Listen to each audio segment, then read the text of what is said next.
విల్లాలోకొచ్చాక శివ సురభికి సెల్వని పరిచయం చేస్తాడు. శివ తాను వేరే స్టేట్ వెళ్తున్నట్లు సురభికి చెప్తాడు.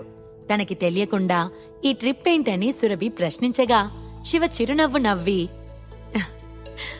విల్లా నీ పనితనం చూసిచ్చారు సురభి, అండ్ ఇప్పుడు నేను వెళ్లే వర్క్ ఏమంతా ఇంపార్టెంట్ కాదు. ఆ విషయంలో నిన్ను ఇబ్బంది పెట్టడం డైరెక్టర్లకు ఇష్టం లేదు. సో అలాంటప్పుడు మీ అసిస్టెంట్ డైరెక్టర్ అయిన నేను వెళ్తున్నాను అన్నాడు. అయితే నిన్ను నేను రిలీవ్ చేస్తున్నాను అని కళ్ళు గుండ్రంగా తిప్పుతూ అన్న సురభి, ఇంతకీ నువ్వు బిజినెస్ ట్రిప్ కి ఎక్కడికి వెళ్తున్నావు? అక్కడ పనేంటి అని అడిగింది. నేను క్లయింట్స్ తో మాట్లాడటానికి బెంగళూరు సిటీకి వెళ్తున్నాను అన్నాడు శివ. ఓహో అని అన్నది సురభి. సురభికి శివ అలా వెళ్లటం హ్యాపీగా ఉంది. ఎందుకంటే ఇక్కడే ఉంటే ఆ సౌందర్య శివని కట్టిపడేస్తుందేమోనని డౌట్. అవును, ఎప్పుడు వెళ్తున్నావు? వెళ్లేటప్పుడు నాకు కాల్ చేయి, మర్చిపోకు అన్నది సురభి. శివ తల ఊపి, తప్పకుండా కాల్ చేస్తాను సురభి. దాదాపు 1.5 months వరకు అక్కడే ఉండాల్సి వస్తుంది అని చెప్పి, ఇదిగో ఈ ఫోన్ నెంబర్స్ నీ దగ్గరుంచుకో. ఇవి నా బెస్ట్ ఫ్రెండ్ నంబర్స్. నీకేం కావాలన్నా ఏ ప్రాబ్లం వచ్చినా వాళ్ళకి కాల్ చేయి, సరేనా అని ఓ పేపర్ సురభికి ఇచ్చాడు. ఆ పేపర్లోని నెంబర్స్ లో ఒకటి సురేందర్ నంబర్ అయితే మరొకటి నందంది. సురభి ఎప్పుడు ఏ టైంలో కాల్ చేసినా లిఫ్ట్ చేసి తనకి హెల్ప్ చేయండి. నాకెప్పుడు పడితే అప్పుడు కాల్ లిఫ్ట్ చేయడానికి కుదరకపోవచ్చు అని సురేందర్కి నందన్కి ముందే చెప్పి ఉంచాడు శివ.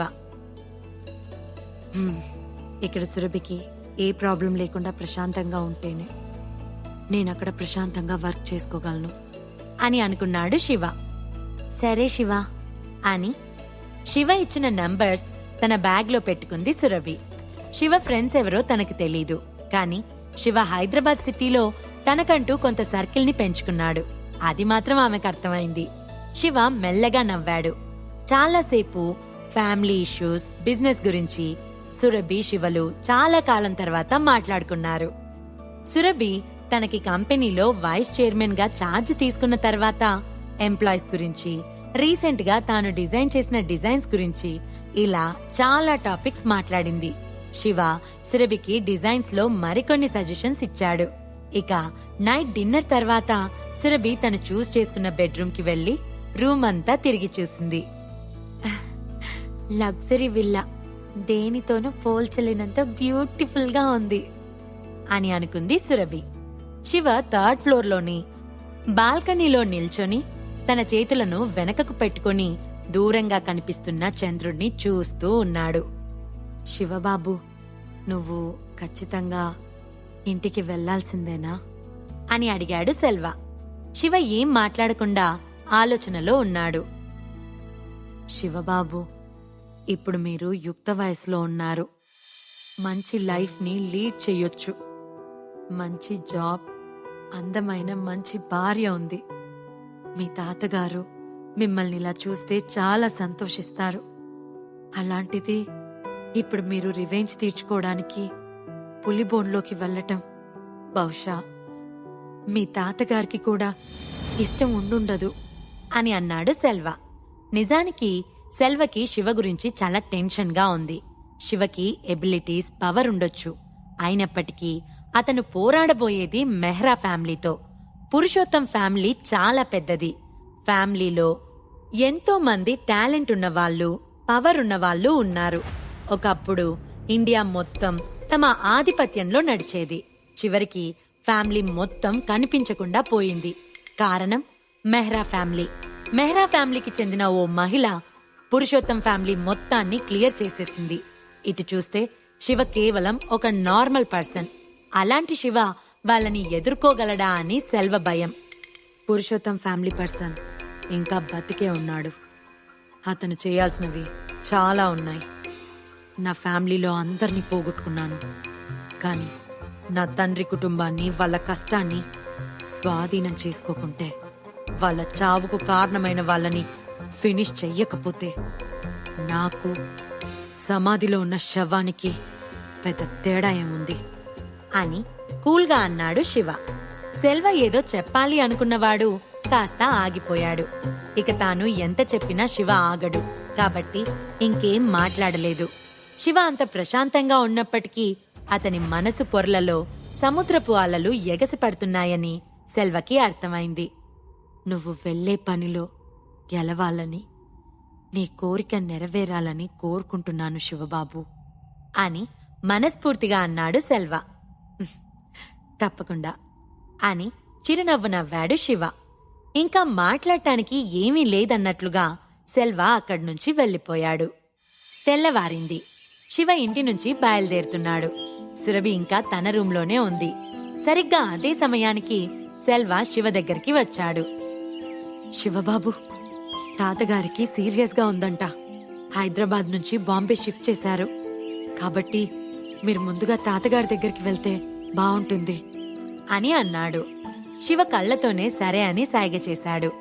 శివ సురభి దగ్గర సెండ్ ఆఫ్ తీసుకుని ఇంటి నుంచి బయలుదేరి సరాసరి ఎయిర్పోర్ట్కి వెళ్లి ముంబైకి వెళ్లే ఫ్లైట్ ఎక్కి కూర్చున్నాడు. అతను చాలా నార్మల్ డ్రెస్ లో సింపుల్ గా ఉన్నాడు. త్వరలో అతను హైదరాబాద్ సిటీని గడగడలాడించబోతున్నాడని చూసే ఎవ్వరికీ అనిపించదు. అతని వెంట కనీసం లగేజ్ కూడా లేదు. ఇప్పటికీ అతను టాక్సీ వాడుతున్నాడు. సొంత కార్ కూడా లేదు. కాని అతను కొన్ని వేల కోట్లకు వారసుడు. ఆ విషయం చివరికి అతని భార్యకి కూడా తెలియదు. ఇప్పుడు హైదరాబాద్ ని శాసించబోతున్న మెహ్రా ఫ్యామిలీకి కాబోయే మొగుడు ఈ శివ అని ఎవ్వరూ ఊహించి ఉండరు. శివ ఫ్లైట్ లో సీట్ వెనకకి ఆనుకొని కళ్ళు మూసుకున్నాడు. అతని కళ్ళ వెనుక అంతులేని ఆలోచనలు సుడులు తిరుగుతున్నాయి. హలో, మీరెక్కడి వరకు వెళ్తున్నారు అని ఇంగ్లీష్లో ప్లెజెంట్ వాయిస్ ఒకటి వినిపించింది. శివ నెమ్మదిగా కళ్ళు తెరిచి చూశాడు. ఎల్లో కలర్ డ్రెస్ లో ఉన్న ఓ అందమైన అమ్మాయి అక్కడుంది. చూడటానికి చాలా సింపుల్ గా, ఇంటెలిజెంట్ గా అనిపించింది.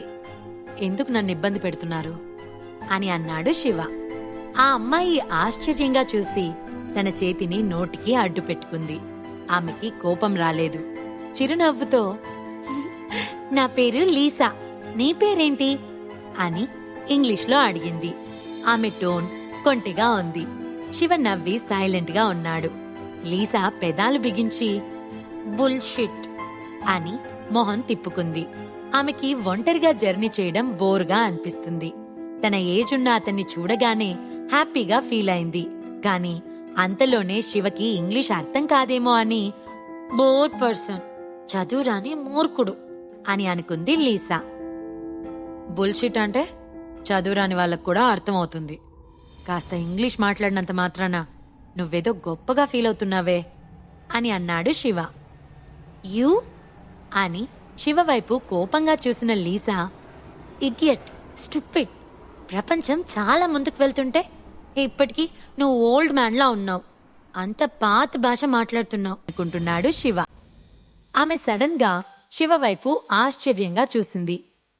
నీకు చైనీస్ లాంగ్వేజ్ తెలుసా అని ఆసక్తిగా శివని అడిగింది. ఆమెకి మాట్లాడటానికి ఓ తోడు దొరికినట్లుగా హ్యాపీగా ఫీల్ అయింది. శివ నవ్వి సైలెంట్ గా ఉన్నాడు. ఎందుకు అంత ఈగో చూపిస్తున్నావు? ఇంతకీ నువ్విప్పుడు మాట్లాడిన మాటకి నీకు అర్థం తెలుసా అని కినుకుగా అడిగింది లీసా. నాకు తెలియదు, నీకు తెలుసా జీనియస్ గర్ల్ అని అన్నాడు శివ. అతనిసారి ఫ్రెంచ్ లాంగ్వేజ్లో మాట్లాడాడు. అతను తనని ఆడుకుంటున్నాడని ఓ నిమిషం సైలెంట్గా ఉంది లీసా. శివ కూడా ఆమె వైపు ఆసక్తిగా చూశాడు. సెల్ఫ్ రెస్పెక్ట్ ఉన్న ఈ అమ్మాయికి ప్రపంచం ఎంతవరకు తెలుసో చూడాలనుకున్నాడు. యూ అంటే నువ్వింతకుముందు నన్ను స్టూపిడ్ అన్నావు కదా అని ఆమె కోపంగా పాదాన్ని నేలకేసుకొట్టి, నీకు మంచిగా మాట్లాడటం రాదా అని కోపంగా అడిగింది లీసా. శివ నవ్వుతూ ఉన్నాడు. అతను ప్రతిదానికి నవ్వుతూ ఉండేసరికి ఆమెకి అతనితో మాట్లాడటం ఆసక్తిగా అనిపించింది. ఇక శివతో మాట్లాడుతూనే ఉంది. శివ కళ్ళు మూసుకుని ఆమె మాటలు వింటూనే ఉన్నాడు. ఆమె స్టేట్స్లో చదువుకుంది, హిస్టరీ చదివింది. అలానే ఇప్పటికే యూనివర్సిటీలలో డిగ్రీ పట్టాలు తీసుకుంది. చిన్నప్పటి నుంచి స్టేట్స్లో ఉండడం వల్ల ఇప్పుడు సంస్కృతంపై ఆసక్తితో నేర్చుకుంటుంది. ఆమెకి దొరికిన రేర్ పర్సన్ని ఆమె వదల్లేదు. తన బ్యాగ్లో నుంచి చిప్స్, కూల్ డ్రింక్ బాటిల్ తీసింది. అవి తింటూ, కూల్ డ్రింక్ తాగుతూ శివతో ఫుల్లుగా కబుర్లు చెప్పింది. ఆమె గోల భరించలేక శివకి ఇరిటేటింగ్గా అనిపించింది. కానీ అతను దాన్ని బయట పెట్టలేదు. ఆమె మాట్లాడుతూనే ఉండటంతో ప్లేన్లోని అందరూ ఆమె వైపు వింతగా చూశారు. కొందరు చిరాకు పడ్డారు. ఏదేమైనప్పటికీ ప్లేన్లో ఆమె మెయిన్ క్యారెక్టర్ అయిపోయింది. చూడటానికి చాలా అందంగా, ఆకర్షణీయంగా ఉంది. ఆమె చూపుల్లో తెలియని అట్రాక్షన్ ఉంది. అలానే ఆ స్వభావంలో కూడా చాలా టిపికల్ ఉంది. ఇక నాలెడ్జ్లో వెరీ రేర్ టైప్. ఆమె వాగుడికి ఎక్కడికి వెళ్ళినా ఎవ్వరూ ఆమెని పట్టించుకోరు. తప్పక ఆమెతో ఓల్డ్ సంస్కృతం గురించి చాలాసేపు మాట్లాడాడు శివ. చివరికి ఇద్దరు బాంబే ఎయిర్పోర్ట్లో దిగారు. అంతసేపు శివతో మాట్లాడినా ఆమెకి సాటిస్ఫాక్షన్ లేదు. అందుకే అతనిని కాంటాక్ట్ చేయడానికి నెంబర్ అడిగింది. శివ నెంబర్ ఇవ్వకుండా వెళ్ళిపోతూ ఉంటే అతన్ని ఆపి అతని చేతిలో తన విజిటింగ్ కార్డ్ పెట్టి, "నువ్వు నన్ను కాంటాక్ట్ చేయాల్సిందే. నేను నీకు ఒక మంచి ఉద్యోగం చూస్తాను. ఎప్పుడైనా ఏదైనా ప్రాబ్లం ఉంటే నాకు కాల్ చేయి. ఇన్ఫ్యాక్ట్ హైదరాబాద్ సిటీలోనే మా ఫ్యామిలీ చాలా పవర్ఫుల్" అని శివతో అన్నది లీసా. శివ ఆమెను పట్టించుకోకుండా వెళ్ళి టాక్సీ ఎక్కాడు. అతను సిటీలోని అభినవ్ సెంట్రల్ టవర్స్కి వెళ్తున్నాడు. అతని చేతిలో most powerful golden business card ఉంది. అది ఓపెన్ చేశాడు. లీసా భూపతి నందా అని అందులో ఉంది. అది చదివిన శివ, "హ్మ్, ఈ అమ్మాయి హైదరాబాద్ సిటీలోని నందా ఫ్యామిలీకి చెందింది" హ్మ్, అని ఊహించాడు. నందా ఫ్యామిలీ పర్సన్స్ దేశంలోనే అనేక చోట్ల తమదైన ముద్ర వేస్తున్నారు. శివ 1 అవర్లో అభినవ్ సెంట్రల్ టవర్స్కి చేరుకున్నాడు. అది Abhinav group of industries. Bombay సిటీలోనే వీళ్ళకి ప్రత్యేక హోదా ఉంది. హైదరాబాద్లో వీళ్ళ బ్రాంచెస్ చాలా ఉన్నాయి. జీరో నుంచి స్టార్ట్ అయిన అతను ఈరోజు ఇండియాలోనే పవర్ఫుల్ పర్సన్స్లో ఒకడు. శివ కార్ దిగి నేరుగా అభినవ్ గ్రూప్స్ ఫస్ట్ ఫ్లోర్లోకి వెళ్ళి రిసెప్షన్ని కలిశాడు. "Hello sir, what do you want?" అని అడిగింది రిసెప్షనిస్ట్. "నేను అభినవ్ని కలవాలి" అని అన్నాడు శివ. ఆ మాటతో అక్కడున్న వాళ్ళంతా షాక్ అయ్యి శివని చూశారు. కొంతమంది సెక్యూరిటీ గార్డ్స్ కూడా గంభీరంగా అతని దగ్గరికి వచ్చారు. "సార్, మీరు జోక్ చేస్తున్నారా? మీరు మా బాస్ కోసం వచ్చారా? మీకు అపాయింట్మెంట్ ఉందా?" అని రిసెప్షనిస్ట్ శివ వైపు చూసి అడిగింది. "తన బ్రదర్ తన కోసం వెయిట్ చేస్తున్నాడని చెప్పండి" అని అన్నాడు శివ. రిసెప్షనిస్ట్ అతనికేసి చూసింది. ఆమె ఇలాంటి వాళ్ళని చాలా మందిని చూసింది. ఇంతకు ముందు కూడా ఓ వ్యక్తి వచ్చి తను అభినవ్ పెద్దన్నయ్యనని చెప్పాడు. దాదాపు 10 అవర్స్ అక్కడే వెయిట్ చేసి చేసి వెళ్ళిపోయాడు. అది గుర్తుకు రాగానే ఆమె, "నువ్వు జోక్ చేస్తున్నావా? నువ్వు మా బాస్ బ్రదర్వా?" అని వెటకారంగా అడిగింది. సరిగ్గా అదే సమయంలో తల మీద 1/2 ఎకరం పోయిన ఓ వ్యక్తి లిఫ్టులో నుంచి కిందకి దిగి శివ వైపు వెటకారంగా చూస్తూ, "ఎవరితను? ఇతని లోపలికెందుకు రానిచ్చారు? బయటికి గంటేయండి" అని సెక్యూరిటీని పిలుస్తూ, "ఎవరు నువ్వు? నీ డ్రెస్ ఏంటి అలా ఉంది? నువ్వు స్టూడెంట్లా ఉన్నావు. నీ జుట్టు కూడా చెత్త చెత్తగా ఉంది" అని శివతో వెటకారంగా అన్నాడు. అప్పటికే చాలామంది సెక్యూరిటీ గార్డ్స్ శివ చుట్టూ చేరారు. "మర్యాదగా నువ్వు బయటికెళ్ళు, లేదంటే మా వాళ్ళు బలవంతంగా నిన్ను బయటికి పంపించేయాల్సి ఉంటుంది. పని పాట లేని వాళ్ళంతా ఇక్కడికి వస్తూ ఉంటారు" అని విసుక్కున్నాడు ఆ వ్యక్తి. "నేనిక్కడ అభినవ్ని కలవడానికి వచ్చాను. అతన్ని పిలుస్తారా?" అని అన్నాడు శివ. "మా బాస్ని పేరు పెట్టి పిలవడానికి నీకెంత ధైర్యం? ఎంత అహంకారం? నువ్వొక ఆకతాయిలా ఉన్నావు. నువ్వు మా బాస్కి బ్రదర్ అని చెప్పడానికి నీకెంత పొగరు? నువ్వు మా బాస్ని చూశానని చెప్పినా నేను నమ్మను" అని శివతో అని, "ఇతనేదో పిచ్చివాడ్లా ఉన్నాడు. ముందతన్ని గేట్ నుంచి బయటికి పంపించేయండి" అని సెక్యూరిటీని అరిచాడు బట్టతల వ్యక్తి. ఆ వ్యక్తి చాలా సంవత్సరాల నుంచి అభినవ్ కంపెనీలో సీనియర్ ఎగ్జిక్యూటివ్ వర్క్ చేస్తున్నాడు. అతనికి కంపెనీలో అధికారం ఉండటం సహజం. అలానే అతనికి అభినవ్ సర్కిల్ మోస్ట్లీ తెలుసు. అతనెప్పుడు శివని చూడలేదు. ఇంతలో కొంతమంది సెక్యూరిటీ గార్డ్స్ వాళ్ళ దగ్గరున్న లాఠీలతో శివని కొట్టబోయారు. కాని అంతలోనే ఏమైందో వాళ్ళ తలలు పట్టుకుని వాళ్ళే గట్టిగా అరుస్తున్నారు. అప్పటికి గాలివానలా శివ తనున్న చోటు నుంచి అదృశ్యమయ్యాడు. అతను 10 మీటర్ల దూరం అవతలికి వెళ్లి నిల్చున్నాడు. ఆ సిచ్యువేషన్ చూసిన సెక్యూరిటీ గార్డ్స్ భయంతో వణుకుతూ జరిగిందాన్ని నమ్మలేకపోతున్నారు. శివ గాలిలోనే తాడులా మారి అందరినీ మోకాళ్లపై కొడుతున్నాడు. ఆ దెబ్బకి వాళ్ళు కింద పడిపోతున్నారు. శివ నార్మల్ స్టేజ్కొచ్చి నిల్చొనుండేసరికి బట్టతల వ్యక్తి కోపంగా, ఎవరు నువ్వు? ఏంటి ఇక్కడ నీ ట్రిక్స్ ప్లే చేస్తున్నావా? నీకు నా సంగతి తెలీదు అని పిడికిలి బిగించాడు. శివ తన పిడికిలి బిగించి ఆ బట్టతల వ్యక్తి తలపైన కొట్టాడు. ఆ దెబ్బకి అతని తలలో ఎముకలు విరిగినట్లుగా శబ్దమొచ్చింది. నొప్పికి అతను వణికిపోతున్నాడు. అతని బాడీ చచ్చుపడిపోయేలా ఉంది. అందరూ శివని ఆశ్చర్యంగా చూస్తున్నారు. శివ రిసెప్షనిస్టుతో, నేను అభినవ్ని కలవాలి అని అన్నాడు. ఆమె భయం భయంగా శివ వైపు చూస్తూ ఉంది. శివ తన తాతగారిని కలవకుండా అభినవ్ దగ్గరికి ఎందుకు వెళ్ళాడు? శివ దాచిపెట్టిన తన శక్తిని మళ్లీ బయటకు తీస్తున్నాడు. అది ఎలాంటి అనర్థాలకి దారితీస్తుంది? ఇప్పుడు అభినవ్ వచ్చి శివని కలుస్తాడా? ఈ ప్రశ్నలకు సమాధానాలు తెలుసుకోవాలంటే నెక్స్ట్ ఎపిసోడ్ వినాల్సిందే. క్రింద ఇచ్చిన లింక్ ని క్లిక్ చేసి పాకెట్ ఎఫ్ఎం యాప్ ని ఇన్స్టాల్ చేసుకోండి. Stay tune to pocket FM.